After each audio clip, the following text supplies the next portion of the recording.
பிப்ரவரி 14. நமது அனுதின மன்னா ஊழியங்களின் வாழ்த்துக்களுடன் இன்றைய நற்செய்தி. நேசிப்பதற்கே மனமுடித்தல். இன்றைய வேதாகம பகுதி 1 கொரிந்தியர் 13 வசனங்கள் 4 முதல் 13 வரை. அன்பு நீடிய சாந்தமும் தயவும் உள்ளது. அன்புக்கு பொறாமை இல்லை.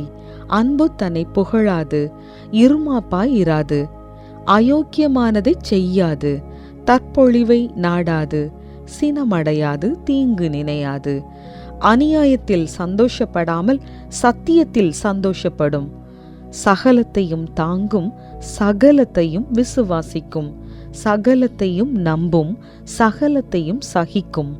அன்பு ஒரு காலம் ஒழியாது. தீர்க்க தரிசனங்களானாலும் ஒழிந்து போம், அந்நிய பாஷைகளானாலும் ஓய்ந்து போம், அறிவானாலும் ஒழிந்து போம். நம்முடைய அறிவு குறை உள்ளது, நாம் தீர்க்க தரிசனம் சொல்லுதலும் குறை உள்ளது. நிறைவானது வரும்போது குறைவானது ஒழிந்து போம். நான் குழந்தையாயிருந்தபோது குழந்தையைப் போல பேசினேன், குழந்தையைப் போல சிந்தித்தேன், குழந்தையைப் போல யோசித்தேன்.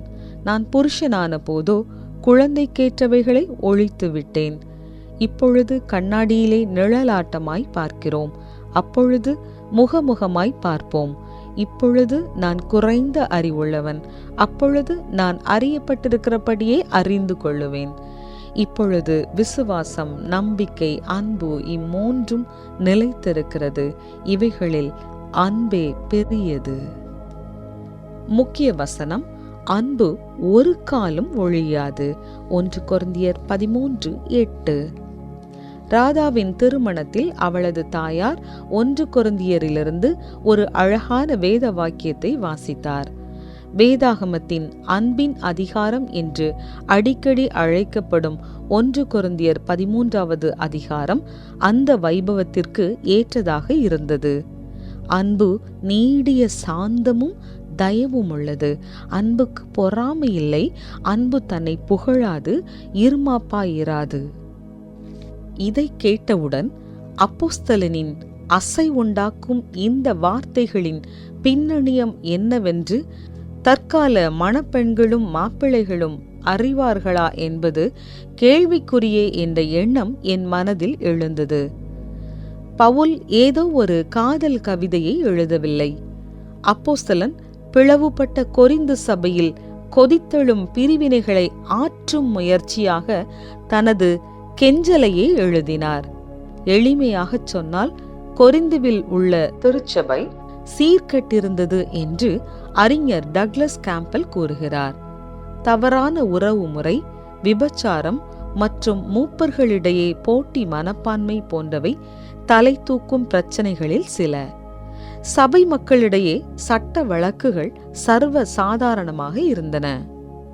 ஆராதனைகள் பெரும்பாலும் குழப்பமாகவே இருந்தன.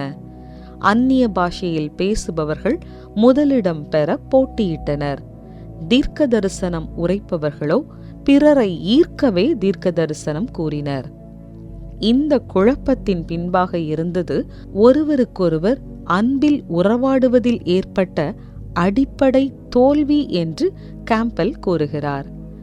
மேன்மையான வழியை காட்ட பவுல் அன்பை பிரசங்கித்தார்.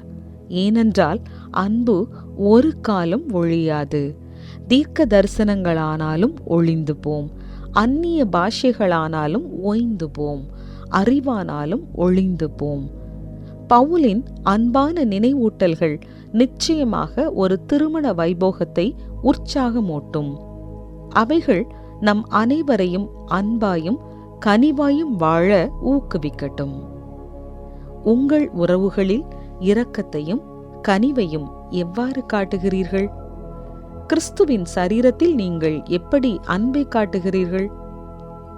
அன்பு தேவனே, உமது அன்பு ஒரு காலம் ஒழியாது. எனவே அன்பின் மேன்மையுடன் அனைவரோடும் பற்றுதலாயிருக்க தயவாய் என்னை வழிநடத்தும். அமென்.